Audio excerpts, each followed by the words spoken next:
Pertama, coba lihat kursi ini. Sering menemukannya? Atau bahkan sering menggunakannya? Ini adalah kursi monoblok, di mana kursi ini sangat terkenal dan dipakai di seluruh penjuru negara. Lalu, bagaimana dengan kursi ini? Jika dibandingkan dengan kursi monoblok tadi, kita dapat melihat perbedaan, mau itu dari segi desainnya dan untuk siapa. Untuk membuat sebuah desain, kita perlu desain thinking dan proses. Tanpa kedua inti tersebut, hasil desain kita mungkin tidak akan mendukung tujuan yang ingin dicapai. Oleh karena itu, desainer diharuskan untuk mengetahui banyak hal agar dapat mendukung desain yang ia buat. Seperti desain apa yang harus ia buat dengan memperhatikan lingkungan atau ketertarikan masyarakat saat ini, untuk apa dan untuk siapa ia buat desain itu. Lalu, bagaimana caranya ia membuat desain yang dapat dimengerti dan diambil nilai gunanya oleh masyarakat. Tapi, jika kursi monoblok sudah ada dan sudah dinilai sebagai kursi yang nyaman untuk digunakan oleh semua kalangan, kenapa kursi ini tetap dibuat? Bukankah kursi monoblok ini sudah cukup?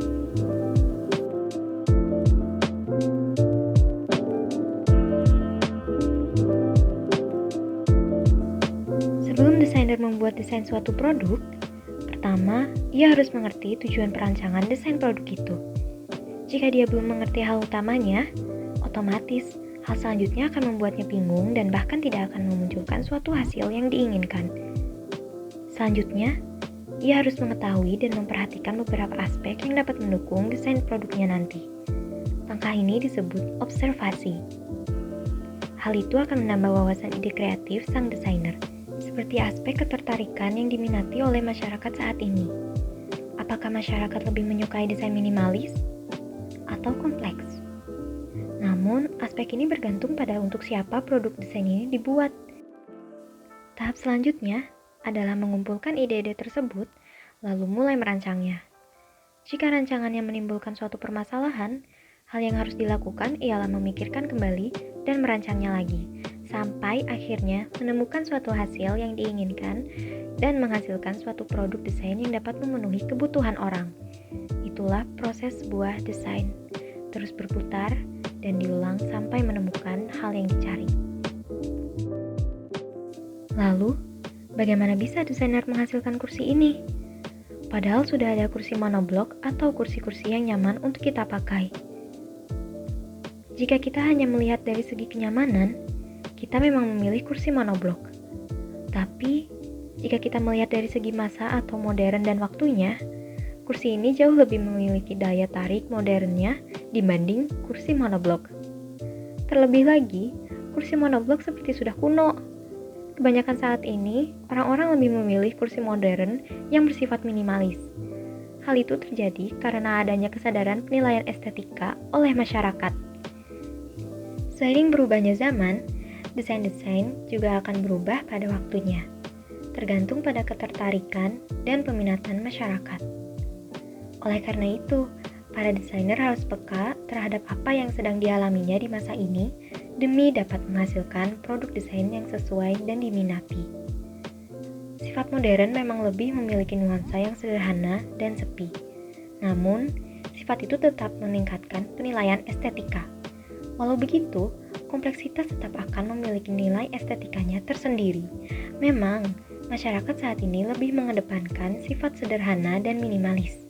Tetapi, tak salah juga untuk memakai desain yang kompleks. Setiap desain memiliki ciri khas dan sifatnya masing-masing. Desainer pasti memiliki suatu pemikiran tersendiri, tapi hal tersebut tidak mengurangi pemikirannya tentang pemenuhan kebutuhan konsumen. Desain yang bagus ialah desain yang sudah dipikirkan secara matang dan hati-hati oleh desainer, seperti bagaimana cara membuatnya dan bagaimana konsumen dapat menggunakannya. Permasalahan yang kerap ditemukan oleh desainer ialah bagaimana ia membuat suatu desain yang dapat memenuhi kebutuhan konsumen. Lalu, apakah desainer harus membuat produk dengan desain yang sama setiap saat? Jawabannya tentu tidak. Seiring berkembangnya zaman, kita juga memiliki masa ketertarikan pada produk desain tertentu. Jika desainer membuat sebuah produk dengan desain yang baru, maka kuncinya hanyalah beradaptasi. tidak semua orang mengetahui maksud dan tujuan produk yang dibuat. Namun, mereka bisa beradaptasi dengan membaca cara pemakaiannya atau mencari info bagaimana menggunakannya. Desain juga tidak harus memiliki nilai guna yang tepat. Yang terpenting adalah menghasilkan sebuah desain yang mempunyai nilai improvement atau peningkatan jika dibandingkan dengan desain-desain yang terdahulu. Hal ini bertujuan agar dapat menarik perhatian para konsumen. Kembali lagi pada kursi-kursi ini. Bagaimana? Sekarang sudah jelas kan?